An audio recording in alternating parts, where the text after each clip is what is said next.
What's going on, fantasy champs? Welcome back to the channel. My name is Morgan Colby. Today I'm going to discuss 3 players you should not be drafting in 2019. Before we move into that, be sure to subscribe to the channel. Click the bell for notifications right next to the subscribe button and leave a comment down below. Let's get started. Number 1 on our list is Tennessee Titans running back Derrick Henry.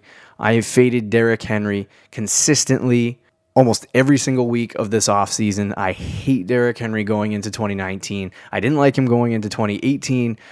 Weeks 1 through 13, Derrick Henry was the 37th running back, among running backs in half PPR leagues. After weeks 14 and 15, in weeks 16 and 17, he finished as the 11th among running backs.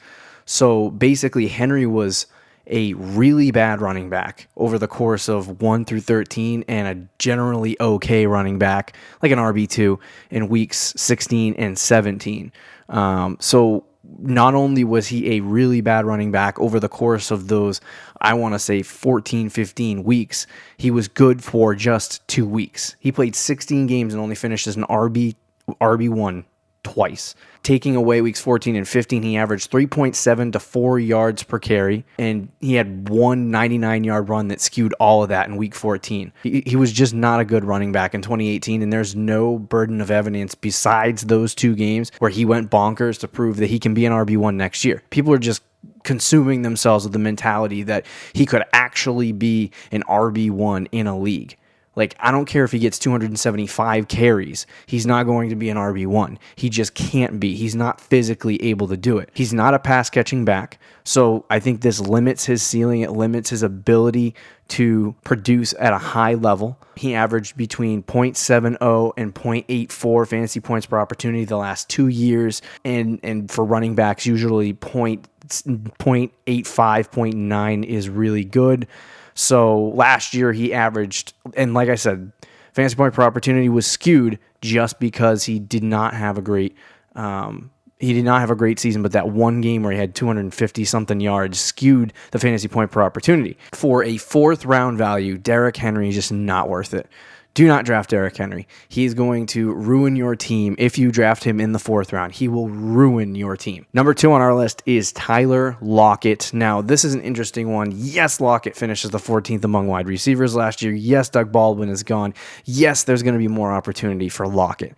The reason why I put him on this list is simple. Efficiency. He was the most efficient wide receiver in football last year. He made Russell Wilson's quarterback rating when throwing to him go through the roof. I think it was like a perfect quarterback rating when throwing to Tyler Lockett. And he was just one of the most efficient wide receivers in the NFL and one of the most efficient offenses in the NFL. They didn't do a lot offensively, but they were extremely efficient when they produced. There is no way this offense can continue to be that efficient. It's as simple as that. In 2018, Tyler Lockett averaged 3.10 fantasy points per opportunity. A good wide receiver gets 1.8 to 2. So that just goes to show you that he was over efficient last year. Even if he drops down to that 1.82 range, he's just not going to have enough opportunity to finish as a wide receiver 1, which is what people expect him to be when they draft him. Just the season before, he averaged a 1.6 fantasy point per opportunity.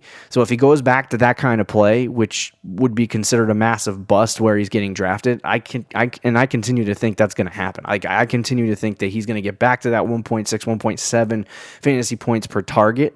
He is currently being taken as the 22nd wide receiver off the board. That's a little bit high for the price that you would get him for, but if you're drafting him and expecting him to be your wide receiver 2, I think that you're going to be sorely mistaken. I'm not drafting this guy because I don't believe in him next year.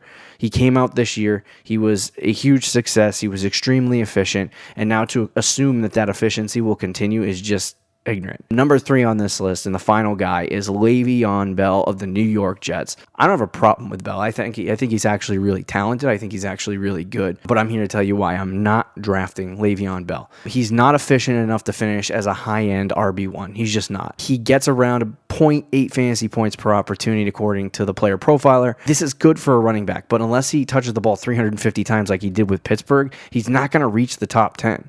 In the Steelers' offense, he got those 350 carries, but in New York, he's not going to hit 300. Just seeing their offense and how they run, he's not going to hit 300. let alone 350. So I would project him around 275 to 290 total touches in the passing game and the running game. I could be very wrong, but knowing Adam Gase and knowing what he does, that's probably where where Le'Veon Bell is gonna end up, and this would land him between 200 to 225 fantasy points in a half PPR setting next year, which is absolutely crazy. He's also in a new offense, and that's going to affect his efficiency. So yes, he was efficient with the Pittsburgh Steelers, but in this new offense, can he continue that efficiency? It's unlikely. Like I said earlier, I don't think Bell owners are going to get what they want in the efficiency and the opportunity areas to produce enough fantasy points to be back in the top 7, which is where he's getting drafted right now. I think he'll definitely finish top 12. But for a first round draft pick to finish 10, 11, or 12, it'll be like drafting, David Johnson last year with a 4th or 5th pick and getting a guy who finished as an RB10. That ended up damaging your team more than it helped your team. Yeah, he finished as an RB1, and that's what you got. But the reality is Le'Veon Bell is going to be that 6th or 7th pick. He's going to be a guy that might even see a bump or an increase as the preseason goes along in terms of ADP. But then by the time you actually reach the regular season, and you reach week 1, you're just going to see that, he's not going to get those 20-something touches a game. He's going to get more like 16, 17, or 18. And when that happens, he's not going to produce at the level that you expect him to in the past. The Le'Veon Bell truthers are watching him in the media talk about how, you should draft him 1. Well, if the opportunity is not, I don't care how efficient Le'Veon Bell is in the Jets offense. I don't care how efficient he is. If he's not getting the opportunity, which in Adam Gase's system just doesn't usually happen, you're not going to get Le'Veon Bell at a high level. So I am not drafting Le'Veon Bell. I'm not drafting Tyler Lockett, and I'm not drafting Derrick Henry going into 2019. There you have it. Be sure not to draft these players in 2019. I want to know what players you're not drafting this year. So make sure you leave down in the comments what player you're not drafting, or players if you have multiple. And be sure to like, subscribe, do all that good stuff. See you in the next video, Fantasy Champs.